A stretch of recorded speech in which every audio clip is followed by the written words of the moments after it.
Now calling together the 12 apostles, he gives them power and authority over all the demons, and to be curing diseases. And he commissions them to be heralding the kingdom of God, and to be healing the infirm. And he said to them, Nothing pick up for the road, neither staff, nor beggar's bag, nor bread, nor silver, nor have 2 tunics apiece. And into whatever house you may be entering, there be remaining, and from there be coming away.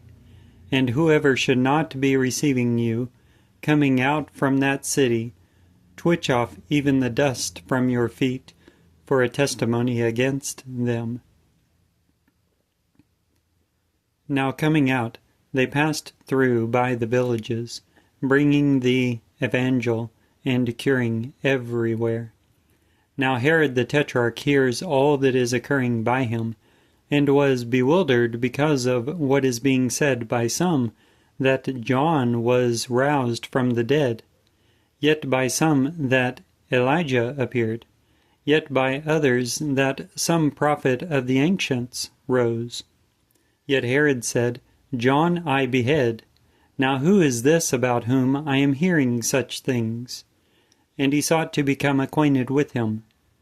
And returning, the apostles relate to him whatever they do, and whatever they teach. And taking them along, he retreats privately into a city called Bethsaida.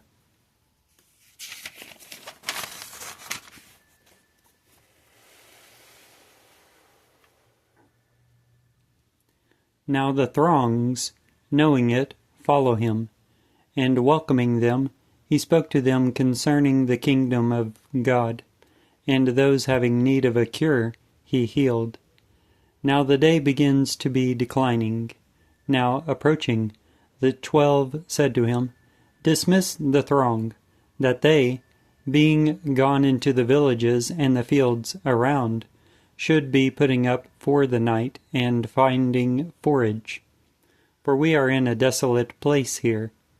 Yet he said to them, You be giving them something to eat.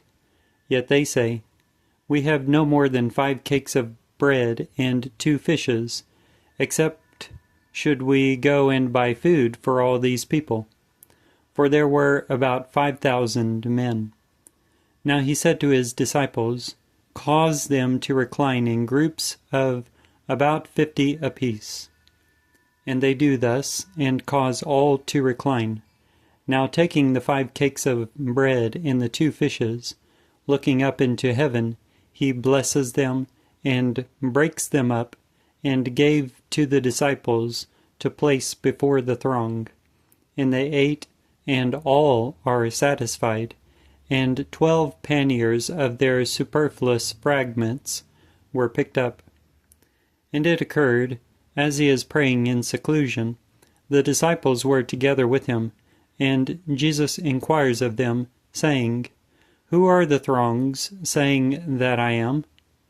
Now they, answering, say, John the Baptist, yet others, Elijah, yet others that some prophet of the ancients rose. Now he said to them, Now you, who are you saying that I am? Now Peter, answering, said, The Christ of God.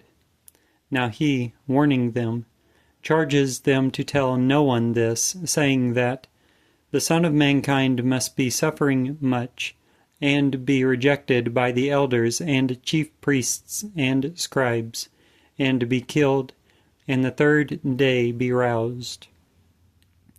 Now he said to all, If anyone is wanting to come after me, let him disown himself, and pick up his cross daily, and follow me. For whosoever may be wanting to save his soul shall be destroying it, yet whoever should be destroying his soul on my account, he shall be saving it. For what does a man benefit, gaining the whole world, yet destroying or forfeiting himself? For whoever may be ashamed of me and of my words, of this one the Son of Mankind shall be ashamed, whenever he may be coming in the glory of him, and of the Father, and of the holy messengers.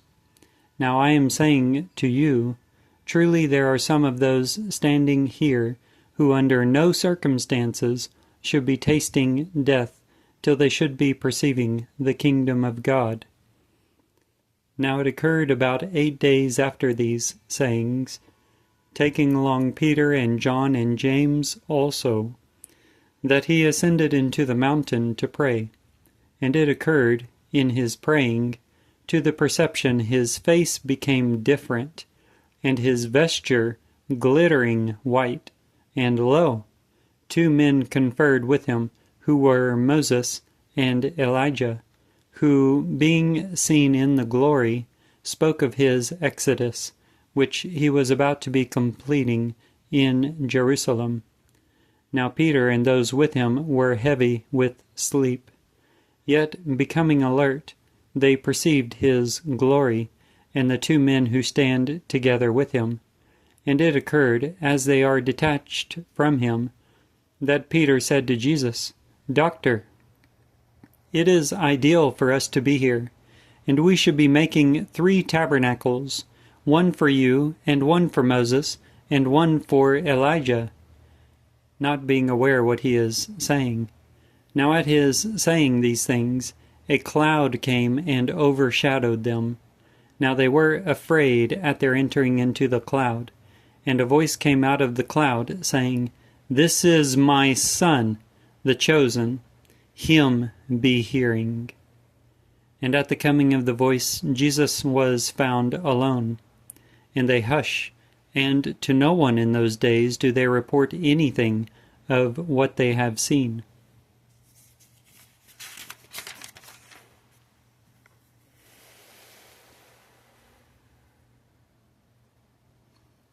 Now it occurred on the next day, at their coming down from the mountain, that a vast throng meets with them. And lo, a man from the throng exclaims, saying, Teacher, I beseech you, look on my son, for my only begotten is he. And lo, a spirit is getting him, and suddenly he is crying out, and is tearing and convulsing him with froth, and is departing with difficulty from him, bruising him. And I besought your disciples that they should cast it out, and they could not. Now answering, Jesus said, O generation unbelieving and perverse, till when shall I be with you and bear with you? Lead your son here to me. Yet while he is still approaching, the demon tears and violently convulses him. Yet Jesus rebukes the unclean spirit, and he heals the boy, and gives him back to his father. Now all were astonished at the magnificence of God. Now at all marveling at all which Jesus did, he said to his disciples, You be laying up these sayings in your ears, for the Son of Mankind is about to be given up into the hands of men. Yet they were ignorant of this declaration, and it was screened from them, that they may not be sensing it, and they feared to ask him concerning this declaration.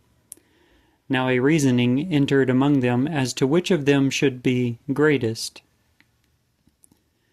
Now Jesus, perceiving the reasoning of their hearts, getting hold of a little child, stands it beside himself, and said to them, Whosoever should be receiving this little child in my name is receiving me, and whosoever should be receiving me is receiving he who commissions me.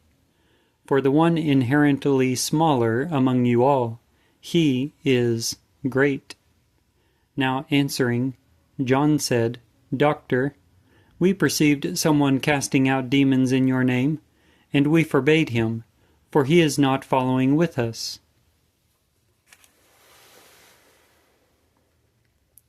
Yet Jesus said to him, Be not forbidding, for he who is not against you is for you.